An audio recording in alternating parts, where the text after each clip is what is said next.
Hello students, मैं निखिल गुप्ता आप सभी का स्वागत करता हूं इस वीडियो में। इस वीडियो में मैं बात करने वाला हूं 12th के नए चैप्टर के बारे में।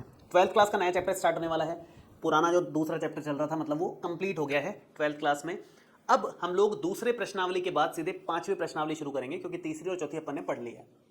दूसरी के बाद पांचवी प्रश्नावली पढ़ने से पहले एक छोटी सी चीज आपको पता होनी चाहिए कि पांचवी प्रश्नावली क्या है और किससे कनेक्टेड है और कितनी इंपॉर्टेंट है वो। तो प्रश्नावली जो 5 है हमारी 12th क्लास की, वो है सांतत्य तथा अवकलनीयता। सांतत्य तथा अवकलनीयता ये चैप्टर कनेक्टेड है आगे के 4 चैप्टर्स से। मतलब टोटल 5 चैप्टर्स हैं, 5वां, 6ठा, 7वां, 8वां, 9वां, ये सब कनेक्टेड है।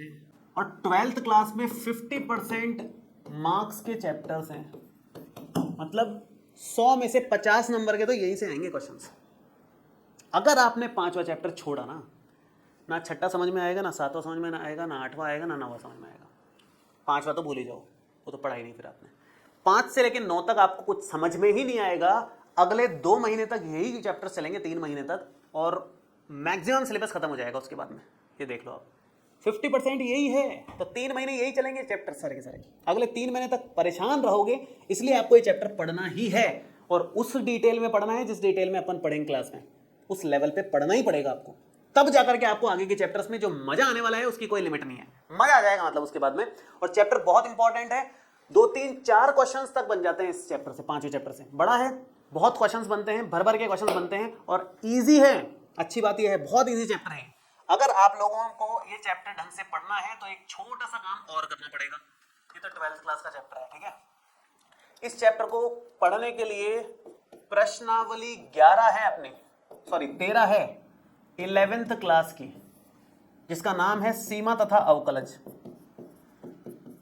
वो आपको पढ़ना ही पड़ेगा। एक एक क्वेश्चन, एक एक उदाहरण, एक एक कॉन्सेप्ट, विविध प्रश्नावली के प्रश्न तक आपको सारे करने हैं प्रश्नावली 13वें के। क्योंकि प्रश्नावली 13वीं एज इट इज काम आने वाली है प्रश्नावली 5 में। 100% यूज आएगी प्रश्नावली 5 में। जिसने ये नहीं पढ़ा ना, उसको कतई समझ में नहीं आने वाला। नहीं पढ़ा तो कोई दिक्कत नहीं है, ज्यादा देरी नहीं हुई है अभी आपकी, आप आराम से 2 दिन में ये पढ़ सकते हो। क्योंकि मैं सैटरडे को ये शुरू करने वाला था चैप्टर, लेकिन सैटरडे को मतलब 3 तारीख को शुरू करने की जगह मैं 5 तारीख को शुरू करूंगा, मंडे से। ताकि जिसने नहीं पढ़ा है उसको पढ़ने का टाइम मिल जाए, जिसने पढ़ा है उसको रिवीजन का टाइम मिल जाए, जिसने पढ़ लिया है उसको भी पूरा चैप्टर वापस पढ़ना है। पूरा माने पूरा, 2 दिन का टाइम है, लगाओ अपनी जान झोंक दो पूरी की पूरी, फटाफट से कंप्लीट करो। क्वेश्चंस भी लिख लिख करके करने हैं कंप्लीट, करने ही करने हैं, मतलब छोड़ने नहीं है किसी भी हालत में, बहुत जरूरी है, ठीक है ना। तो ये चैप्टर जरूर कर लेना। अगर आपने ये नहीं किया तो ये नहीं आएगा, और ये नहीं आया तो 50% तो भूल जाओ। 100 में से 50 नंबर का ही सिलेबस आप कर पाओगे, बाकी के 50 मार्क्स का तो कुछ समझ नहीं आने वाला आप लोगों को।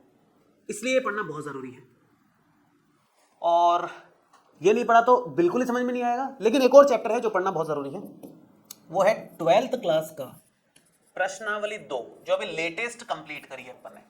अगर आपने बिल्कुल नहीं पढ़ी तो मान के चलो आप लगभग 25-30% इस चैप्टर में परेशान रहोगे। 25% तो मान ही लो, 20-25% तो आपके क्वेश्चंस इससे कनेक्टेड मिलेंगे, कुछ ना कुछ छोटे मोटे कनेक्शन ही मिलेंगे, बहुत भारी भरकम नहीं मिलेंगे, लेकिन कनेक्टेड मिलेंगे। दिक्कत होगी आप लोगों को।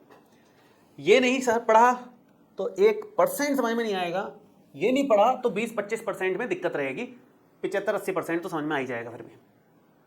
लेकिन ये पढ़ना जरूरी है अभी, इसको बाद में देखना। ये सारे बच्चे रिवाइज करें, जिसको आता है वो भी करें, नहीं आता है वो भी करें जरूर से। ये मैं आज की वीडियो में बस यही मैसेज देना चाहता हूं आपको, ठीक है। और मंडे से हम लोग ये चैप्टर शुरू करने वाले हैं, जो मोस्ट इंपॉर्टेंट चैप्टर है पूरी बुक का, दोनों बुक्स का कह सकते हो आप। तो सारे बच्चे उपस्थित चाहिए मेरे को लाइव में, यूट्यूब पर लाइव लूंगा 6:30 बजे, ठीक है। चलो ऑल द बेस्ट आप सब बच्चों को इस नए चैप्टर के लिए।